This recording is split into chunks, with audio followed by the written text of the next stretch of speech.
এভাবে আর হয় না, সারাদিন মাছ ধরার জন্য বসে থাকতে হয়, তবুও দুটোর বেশি মাছ পাই না।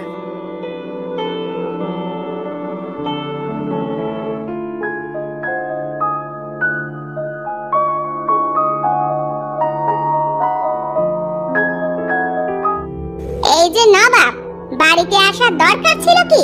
যান, আপনি নদীতে গিয়ে মাছ ধরেন। বউ, ও বউ, রাগ করছো কেন? আমি তো মনে মনে ভেবেই নিয়েছি, যতদিন না এই ছিপে অনেক মাছ পাবো ততদিন মাছ ধরা ছাড়বো না। এই বলে দিলাম, কবে আমার রাগ হয়ে যাবে তোমাকে সহ এই ছিপ আমি নদীতে ফেলে দিব। যত সব। বাবা, মাছ পাও না কিছু না, তাহলে সারাদিন নদীর পাড়ে কি করতে বসে থাকো? কাল থেকে আর যাবে না কিন্তু। যাক, মেয়েটা মায়ের থেকে এক ধাপ ওপরে আছে। পরের দিন সকালে রাতুল ছিপ হাতে। বউ ঘুম থেকে ওঠার আগেই আমি ছিপটা নিয়ে বের হয়ে যাই, না হলে আজ আর যেতেই দেবে না।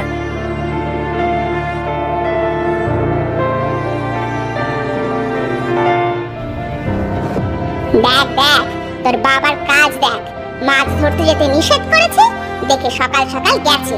মিনসে আজ মাছ না নিয়ে বাড়িতে আসলে ওর 14 গোষ্ঠী উদ্ধার করব। মা, বকো না তো, চলো আমি আর তুমি গিয়ে বাবাকে ধরে নিয়ে আনি। ঠিক বলেছিস, দাঁড়া কাজগুলা গুছিয়ে নি। আজ নদীর পাড়ে গিয়ে ওর ছিপটা ভেঙে নদীতে ফেলে আসবো। উফ, খুব ক্লান্ত হয়ে গেছি। সেই সকালে এসেছি, মাত্র একটা মাছ পেয়েছি। নদীর মাছেরা কি আমাকে দেখে পালায় নাকি? মনে হচ্ছে একটা মাছ বেঁধেছে ছিপে। রাতুলের বউও পিছন থেকে আসতে রাতুলও ছিপ টান দিবে। ইয়া, কিরে, ছিপ পেছন থেকে আসছে না কেন? মরে গেলাম। ওরে গাধা মিনসে, ছিপটা আমার মাথায় বেঁধেছে। তাহলে সামনে যাবে কিভাবে? ছিপটা আগে ছাড়াও। পেছন থেকে একটু সাড়া দিয়ে তো আসবে নাকি?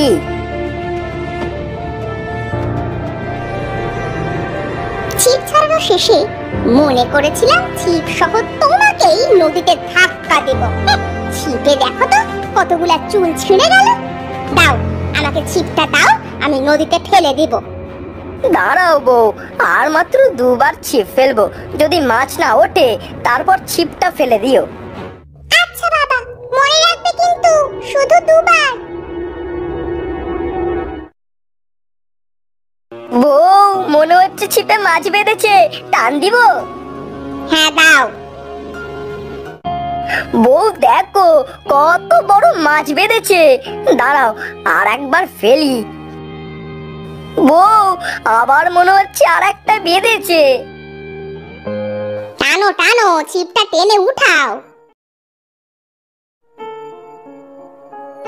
বাবা দেখেছো, আমি আর মা কত লক্ষ্মী। আমরা এসেছি আর বারে বারে ছিপে মাছ বাঁধছে। ঠিক বলেছিস মা, তোর বাবার কোনো গুণ নেই।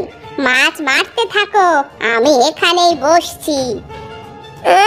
লক্ষ্মী, এটা আমার পরিশ্রমে উঠেছে, তোদের জন্য না, বুঝলি? কি নসিব রে বাবা, ছিপে আজ এত মাছ বাঁধলো কিভাবে? মাছেরা মনে হচ্ছে আজ প্রতিযোগিতা দিচ্ছে। দেখতে হবে না, আজকে এসেছে তোমার সাথে তোমার বউ। যাই হোক, চলো আজ বাড়ি ফিরি। অনেক মাছ হয়েছে, আর মাছ ধরতে হবে না।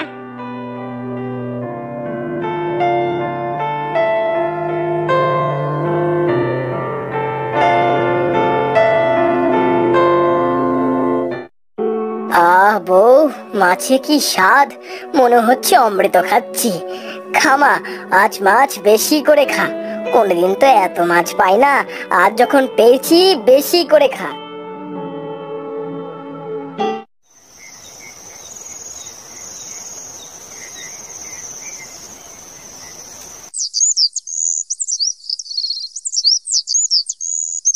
পরের দিন সকালে, বউ, আমি নদীতে গেলাম, পারলে আজ আবার যেও। না, আজ আর যেতে পারবো না। আজ গরুগুলাকে গোসল করাতে হবে। আচ্ছা ঠিক আছে, আমি গেলাম তাহলে।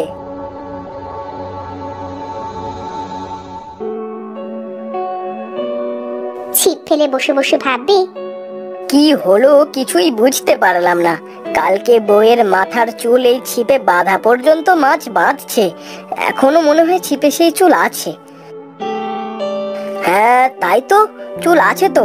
এত সময় তো মাছ ভালোই বাঁধছিল, চুল ছাড়িয়ে দেখি মাছ বাঁধে কিনা। চুল ছাড়িয়ে ছিপ নদীতে ফেলবে। না, আগে এত মাছ বাঁধছিল, চুল ছাড়িয়ে আর কোনো মাছ বাঁধছে না কেন? নিশ্চয়ই এর ভেতরে কোনো কারণ আছে। বুঝতে পেরেছি।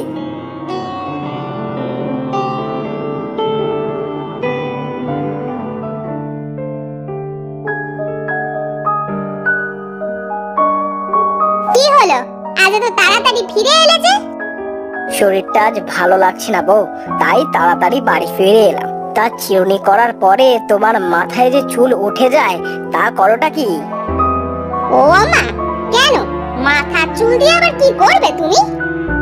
না, আজকাল দেখছি বাচ্চারা মাথার চুল বিক্রি করে চিপস কিনে খায়, তাই আমিও খেতাম আর কি। বুড়ো বয়সে তোমার যে ভীমরতিতে ধরবে তা জানলে এতদিনে যত চুল ফেলে দিয়েছি সব রেখে দিতাম, বুঝলে? থাকলে দাও না বউ। রমা তার মাথার অনেকগুলো উঠানো চুল এনে দিয়ে বলবে, এই নাও, লাগলে আরো পরে দিব, বুঝলে? যাও, এখন আমাকে আর বিরক্ত করো না। আজ আর ছিপ নিব না, আজ বরং জাল নিয়ে যাই মাছ ধরতে।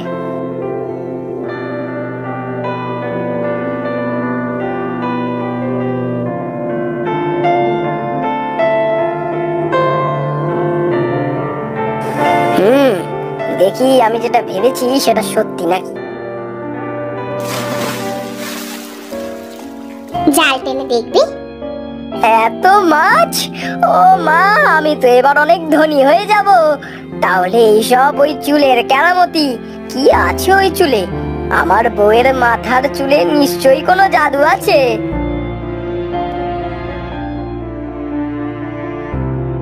এভাবে রাতুল প্রতিদিন তার বউয়ের মাথার চুল দিয়ে মাছ ধরে মাছ বিক্রি করে দেখতে দেখতে সে অনেক ধনী হয়ে যায়।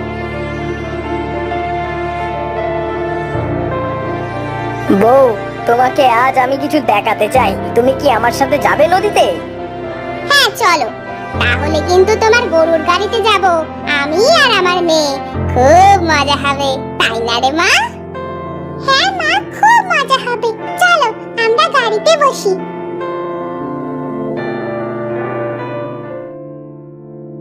রাতুল চুল নেবে, জাল নেবে, তার বউ ও মেয়েকে গাড়িতে নিয়ে নদীর পাড়ে যাবে।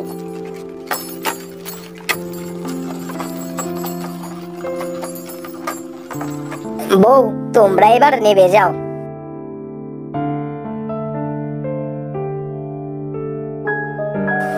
বউ, তুমি কি জানো আজ আমি বাড়ি গাড়ি সব পেয়েছি তোমার এই চুলের জন্য। পাগলের মতো কি বকছো? আমার চুলের জন্য মানে? রাতুল জালে চুল বাঁধবে। এটা কি করছো গো? জালে কেন চুল বাঁধছো? রাতুল জাল ফেলবে, অনেক মাছ উঠবে। বউ, দেখেছো তোমার চুলের কেরামতি? এবার দেখো চুল ছাড়া জাল ফেললে কি হয়।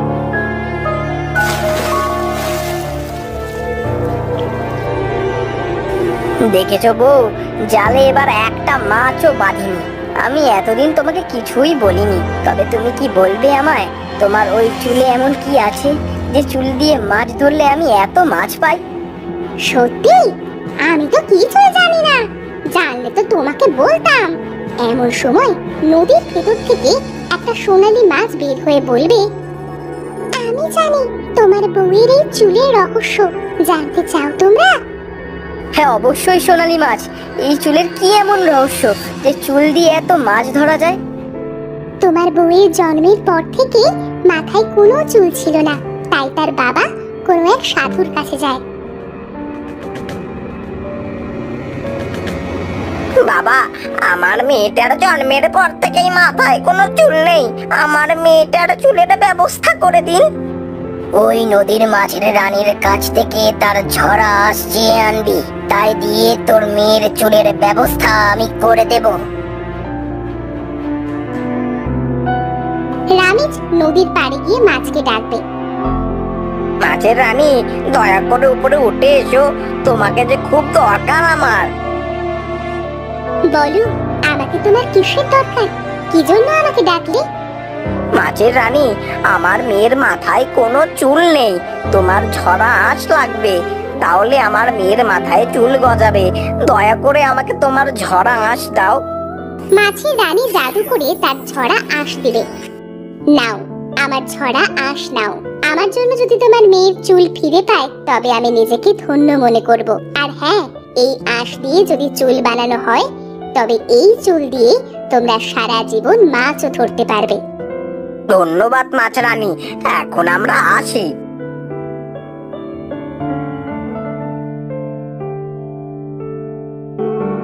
সাধু তার জাদু দ্বারা মাছের রানীর আঁশ দিয়ে রমার মাথার চুল বানিয়ে দিবে। এই হলো এই চুলের রহস্য। আমি তো তখন অনেক ছোট ছিলাম, বাবাও মারা গেছিল, তাই হয়তো এই চুলের রহস্য আমার অজানা ছিল। আরো আগে তোমার এই চুলের রহস্য জানলে আমাকে আর সারাদিন নদীর পাড়ে ছিপ হাতে বসে থাকতে হতো না। হয়েছে, চলো এবার বাড়ি ফিরি। সারা জীবন পড়ে আছে চুল দিয়ে মাছ ধরার জন্য।